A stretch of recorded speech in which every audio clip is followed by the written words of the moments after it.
La nature regorge de trésors qui aident à notre bien-être.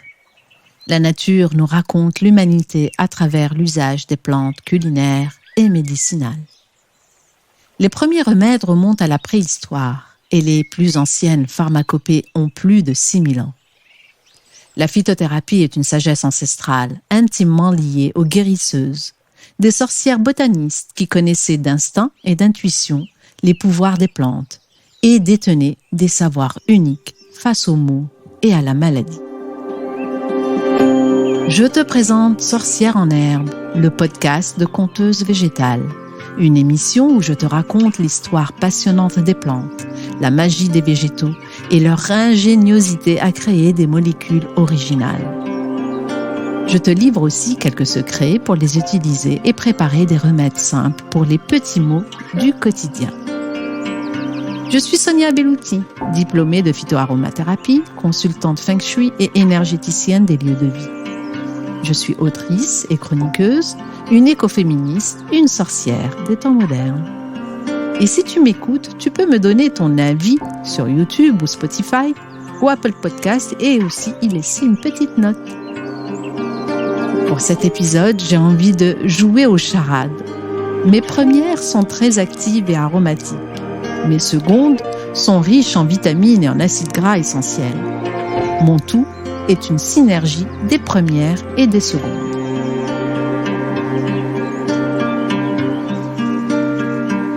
Alors, tu as deviné ? Je vais te parler aujourd'hui plus en détail des huiles essentielles, des huiles végétales, des macérats huileux et autres corps gras. De leur fabrication à leur utilisation, en passant par leurs propriétés et contre-indications. Prêt à prendre des notes ? Alors on y va. Commençons par les huiles essentielles. Pour obtenir une huile essentielle, il nous faut une plante dite aromatique. Ces plantes ont la particularité de contenir des composants odorants dans un ou plusieurs organes. Par organe, j'entends la graine, la racine, l'écorce, la feuille, la fleur ou la branche. L'huile essentielle est la fraction odorante qui est extraite de cette plante ou de cet organe de plante. Les huiles essentielles sont le plus souvent obtenues par distillation d'une partie donc de la plante, que ce soit la feuille, la fleur, l'écorce ou le bois, par entraînement à la vapeur d'eau grâce à un alambic. Par ce procédé, on va récupérer d'un côté l'huile essentielle qui n'est pas soluble dans l'eau et de l'autre, une eau florale, l'hydrolat ou l'eau aromatique. 3 mots pour dire la même chose. L'expression mécanique à froid est en revanche réservée aux agrumes. On obtient alors une essence à partir du péricarde, c'est-à-dire la peau de l'agrume. Donc cette essence est contenue dans des poches qui sont stockées dans le zeste de citron, d'orange, de mandarine, enfin toute la famille des citrus dont j'ai déjà parlé l'été dernier. Il existe d'autres méthodes comme l'enfleurage, le raclage, l'extraction par CO2. Le produit s'apparente à une huile essentielle, mais en principe ne devrait pas avoir le nom d'huile essentielle. Une huile essentielle de qualité doit répondre à plusieurs critères. Elle doit être pure, naturelle, complète, de préférence biologique. Pourquoi je te dis complète ? Parce que des fois, dans le procédé de distillation de la plante, on va un peu trop vite pour des raisons de profit ou parce que certaines huiles essentielles sont très lentes à obtenir. Et du coup, on ne récupère pas toutes les molécules aromatiques de cette plante si on écourte la distillation. Et là, cette huile essentielle est dite incomplète. Donc, sur l'emballage, on doit être sûr que le fabricant a noté pure, naturelle, complète, de préférence, je l'ai dit, biologique, et on doit aussi voir apparaître sur l'étiquette le nom botanique, en latin, le chémotype, la partie de la plante qui a été distillée, parce que des fois, on utilise différentes parties d'une même plante et on obtient des huiles essentielles différentes aussi.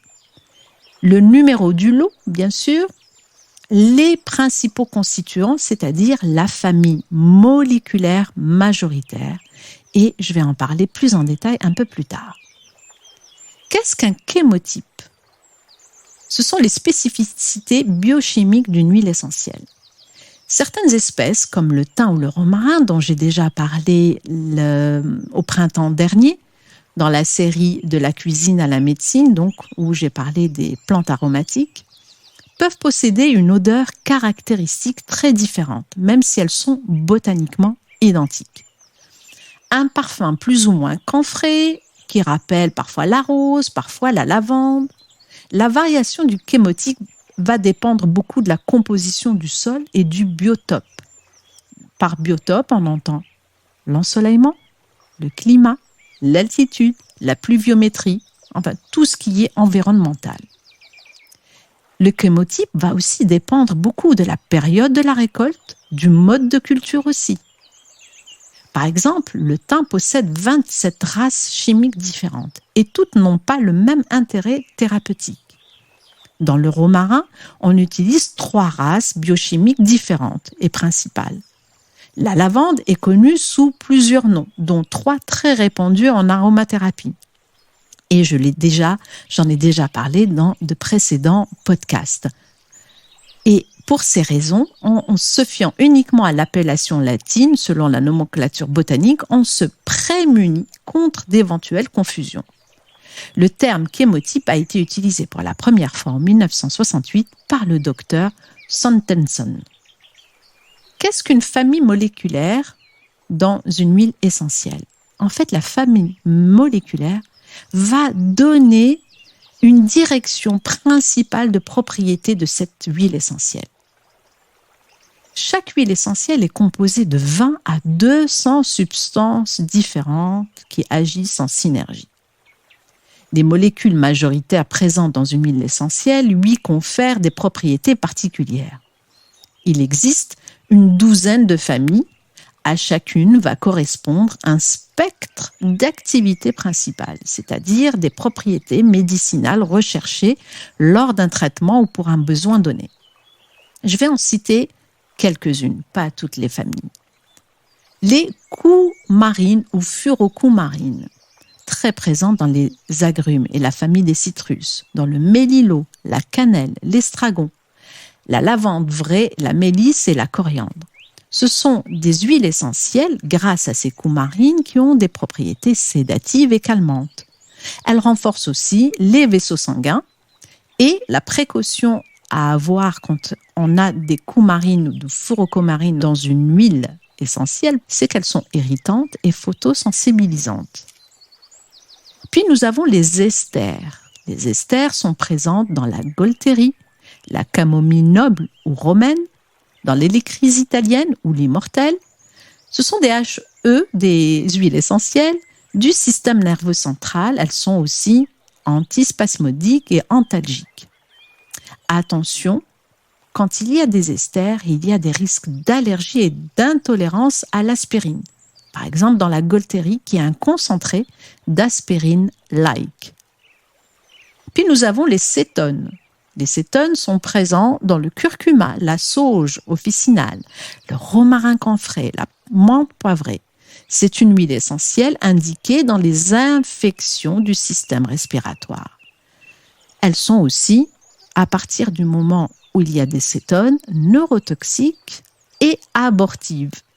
Jamais de menthe poivrée en présence d'un bébé ou à donner à un bébé, car il y a un risque de mort.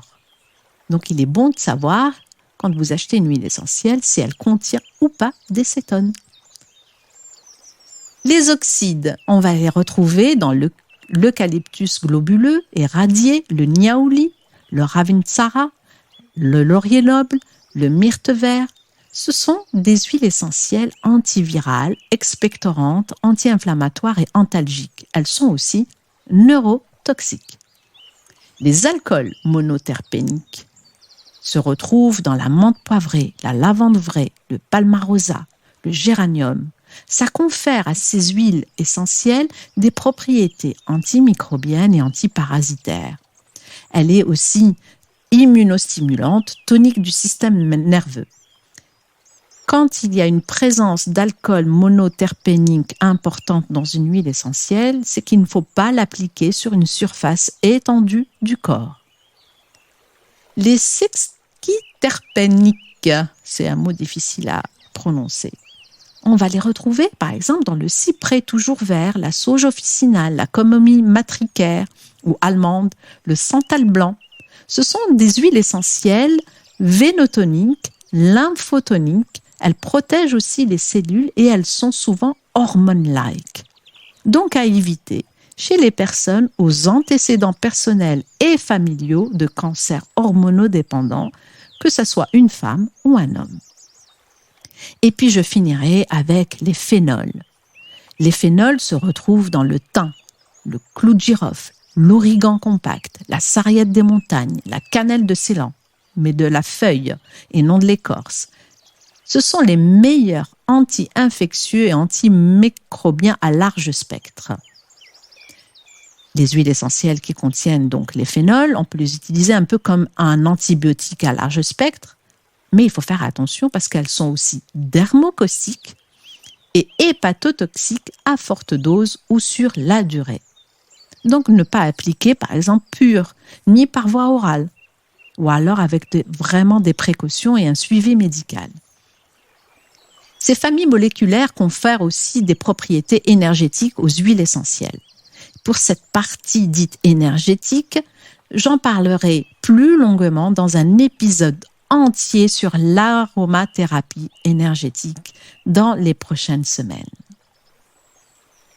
L'huile essentielle est un liquide volatile, soluble uniquement dans une huile végétale ou de l'alcool. Elle n'est pas soluble dans l'eau et reste à sa surface.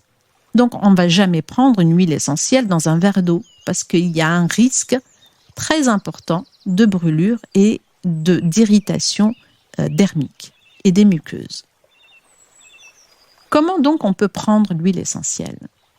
Il y a la voie orale, Péros, uniquement sur prescription médicale ou sous contrôle officinal, jamais pure. Les huiles essentielles ne se diluent pas dans l'eau, donc comme je l'ai dit tout à l'heure, il y a un risque de brûlure grave. La voie cutanée ou topique, c'est la voie la plus connue et la plus intéressante et à privilégier.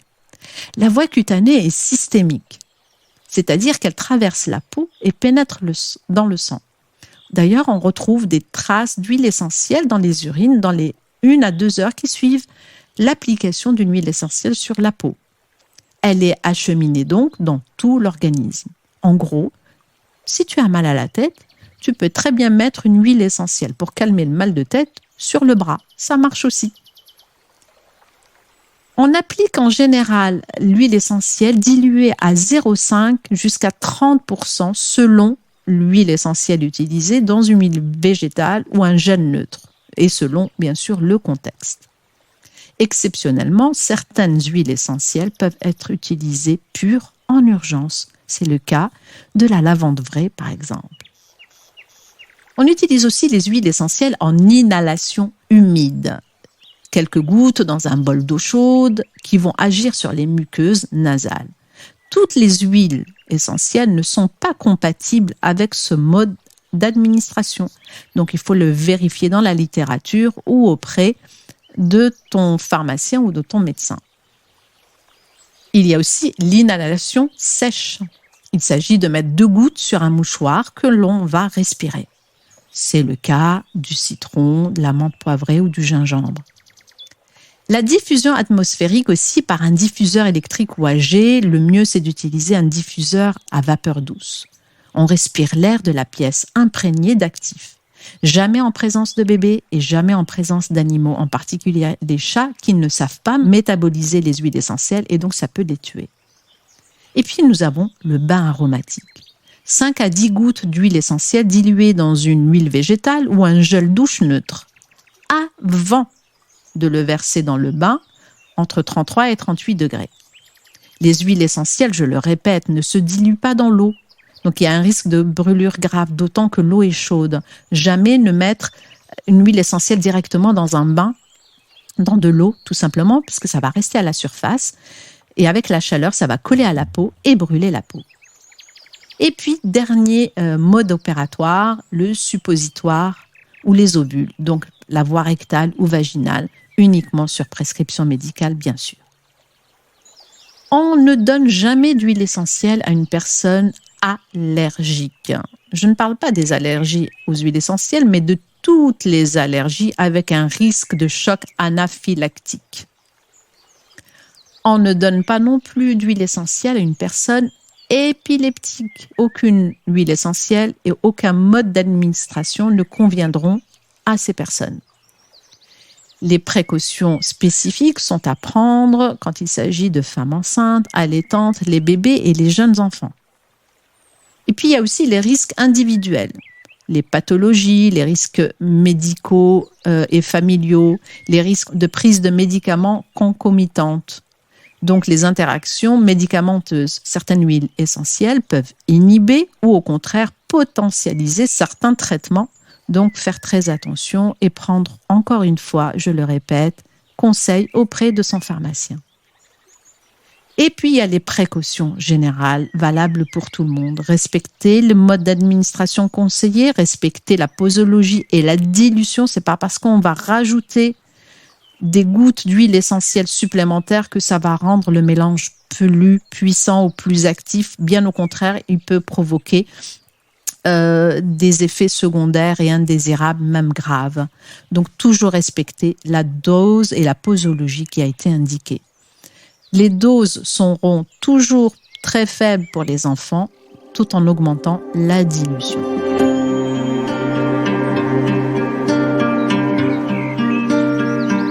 Je disais tout à l'heure que quand on fabrique des huiles essentielles, quand on distille des plantes, on obtient d'un côté des huiles essentielles qui ne se diluent pas dans l'eau et de l'autre côté une eau florale ou aromatique ou hydrolat. L'eau florale donc est obtenue au moment de la distillation des huiles essentielles.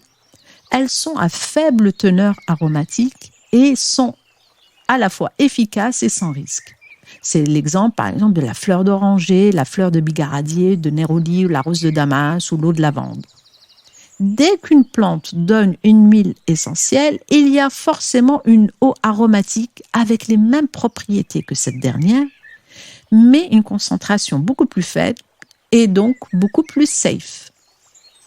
Il est recommandé, par exemple, d'utiliser les hydrolats pour les bébés à la place des huiles essentielles pour les enfants, les convalescents, les personnes âgées, sur les muqueuses, les peaux sensibles ou atopiques, et aussi, c'est un très bon produit à usage vétérinaire, sans risque. Attention toutefois, les hydrolats sont peu stables. C'est une base d'eau, donc les germes y prolifèrent très vite. Pour cette raison, les fabricants y ajoutent souvent des conservateurs. Et elles ne sont pas toutes donc comestibles. Donc les choisir de préférence bio, de qualité culinaire et les conserver au réfrigérateur. Je disais tout à l'heure, et je l'ai répété plusieurs fois, que l'huile essentielle ne se diluait que dans l'alcool ou dans un corps gras, une huile végétale.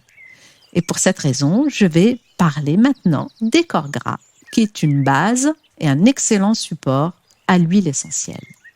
Commençons par l'huile végétale, qui est obtenue par pression à froid des fruits ou graines de certaines plantes. C'est le cas de l'huile d'olive, de la rose musquée, de l'huile de noyau d'abricot, de nigelle, d'argan. Le corps gras est extrait d'une plante dite oléagineuse, c'est-à-dire une plante dont les graines, les noix ou les fruits contiennent des acides gras. Elles sont d'excellentes bases pour la dilution et l'application des huiles essentielles, d'autant plus que leurs propriétés intrinsèques peuvent s'avérer utiles et bénéfiques en synergie avec celles des huiles essentielles. Certaines huiles végétales apportent à elles seules un vrai bénéfice thérapeutique.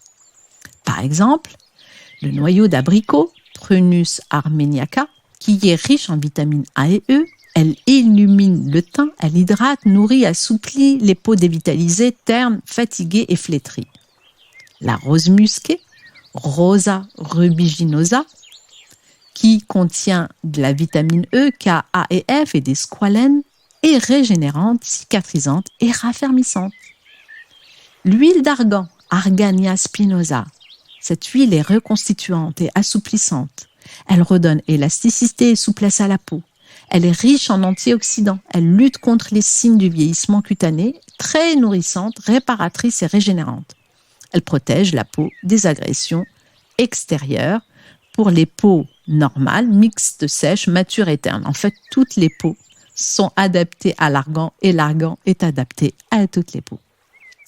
L'huile de ricin, Ricinus communis, est adoucissante, réparatrice, purifiante, antimicrobienne. Elle fortifie aussi les fanères, donc les cheveux et les ongles et les cils. Elle est idéale pour les peaux abîmées et sensibles et aussi pour les cheveux secs, ternes et fourchus, en synergie par exemple avec le fenugrec. Et puis nous avons le fameux sésame, l'huile de sésame, Sesamum indicum. Elle est riche en vitamines E, B et A. Elle est régénérante, antioxydante, idéale pour les peaux sèches et matures et atopiques. C'est une huile reine du massage car très fluide. Et je finirai avec l'huile de nigel que j'ai déjà abordée lors du podcast numéro 15.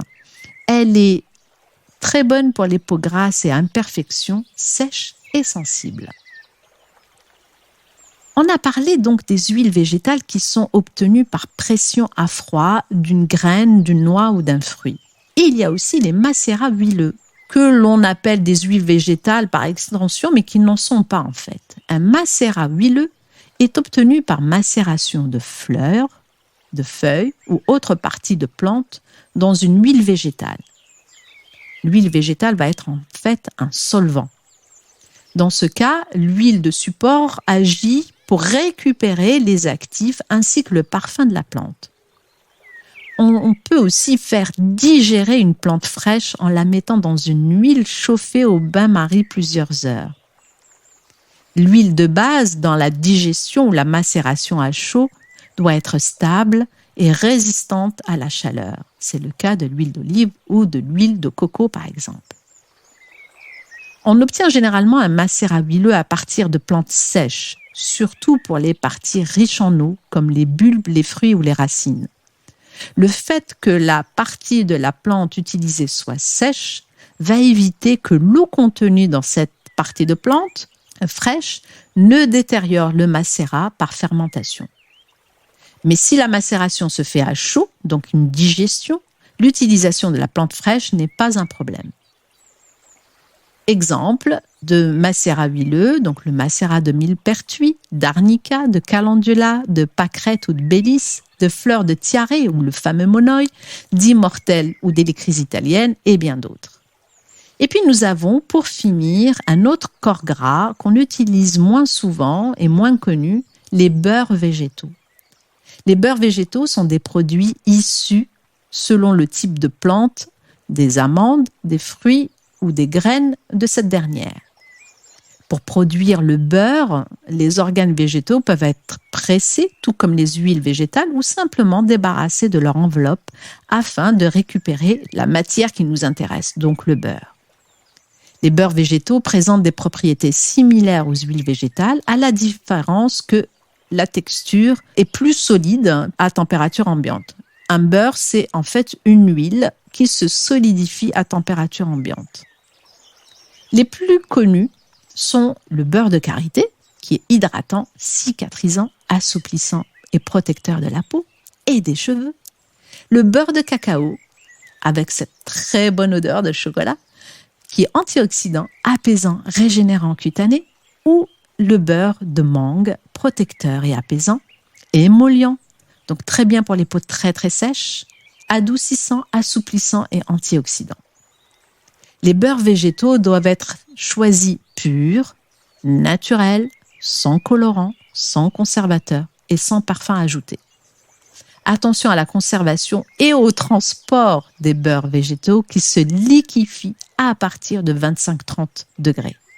Et je voulais te proposer un mémo complet sur mon compte Instagram Magie Verte sur les propriétés des corps gras en général et des huiles végétales en particulier. Je rappelle que toutes les informations que j'ai données dans ce podcast ne peuvent se substituer à un avis auprès d'un professionnel de santé. Il faut demander conseil à son médecin ou à son pharmacien avant la prise d'une plante sous toute forme qu'elle soit. Merci pour ton écoute jusqu'ici et merci pour ta fidélité. Si tu as aimé ce rendez-vous et si tu souhaites ne manquer aucun des prochains épisodes, tu peux me suivre sur mon compte Instagram Magie Verte Sorcière en Herbe. Tu y trouveras des recettes, des rituels à base de plantes que tu peux partager autour de toi bien sûr. Et tu trouveras aussi et surtout un lien d'abonnement à la newsletter de Sorcière en Herbe pour ne manquer aucune information et aucun épisode. Le deuxième et dernier numéro de décembre t'attend le 16 décembre autour d'une autre forme galénique très connue, très répandue et très efficace. Je te donnerai les secrets de la tisane. À très bientôt.